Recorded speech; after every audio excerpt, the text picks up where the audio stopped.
Welcome to Asia Society's annual Arts Game Changers Awards Gala Dinner. This is my second time, and it looks bigger, more joyous, more energetic, and more fun than my first. And maybe that was because it was my first, but this evening is very special. We have a packed program of wonderful speakers, wonderful awardees, definitely, but also wonderful performances. So my role now is only to invite two huge leaders of the arts and culture scene here in New York. Emily Rafferty, President Emeritus of the Met and a prized member of Asia Society's Global Board of Trustees and chair of our board's Committee on Arts and Culture.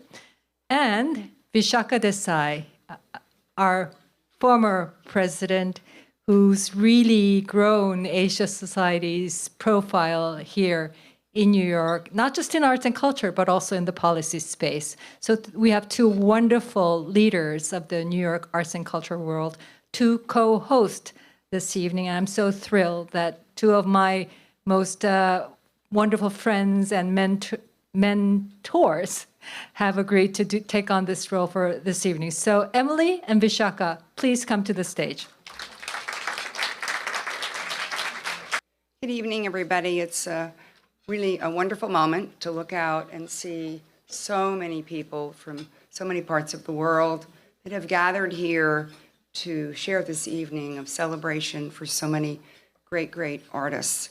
It's our pleasure and a wonderful sight, given a world that is in conflict, to see that there is a space of people who are not in conflict, who are striving to do their very best in the art world and whatever discipline they are in. So we're proud to host you here tonight at our Game Changer Awards.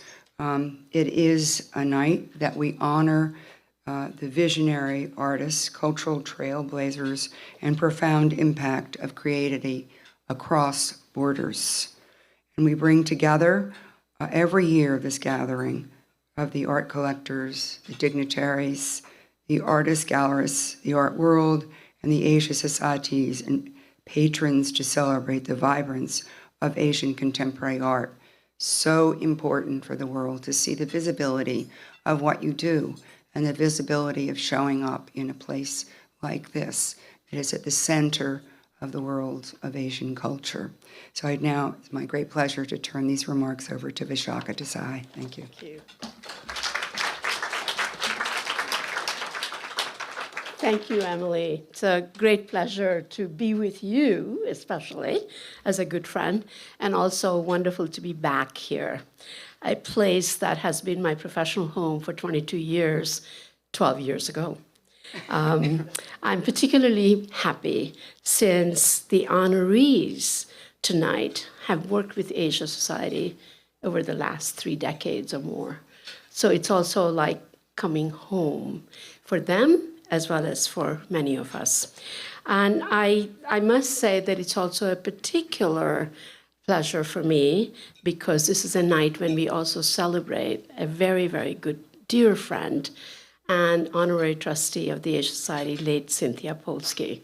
And so I am thrilled that the Polsky family, the members of the family are here. And as a result, it kind of brings a lot of different things together.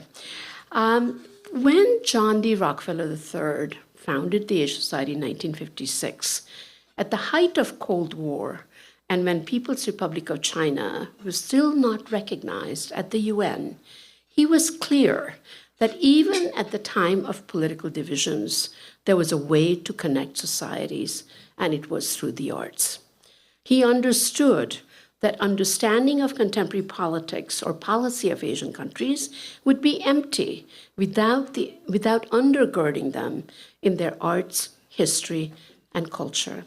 So it's befitting that, in fact, we have the individuals tonight that we celebrate who open our hearts, challenge our minds, and help us make sense of the world that's often complex and divided as Emily said, and this is one of those moments when it feels like division is so much more important than coming together.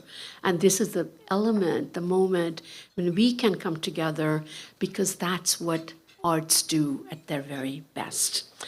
In recognizing the achievements of these individuals who both challenge our minds, open our hearts, and help us make sense of a world, in recognizing their achievement, we also celebrate the role of the arts here at the Asia Society and beyond in building bridges of understanding and cultivating compassion.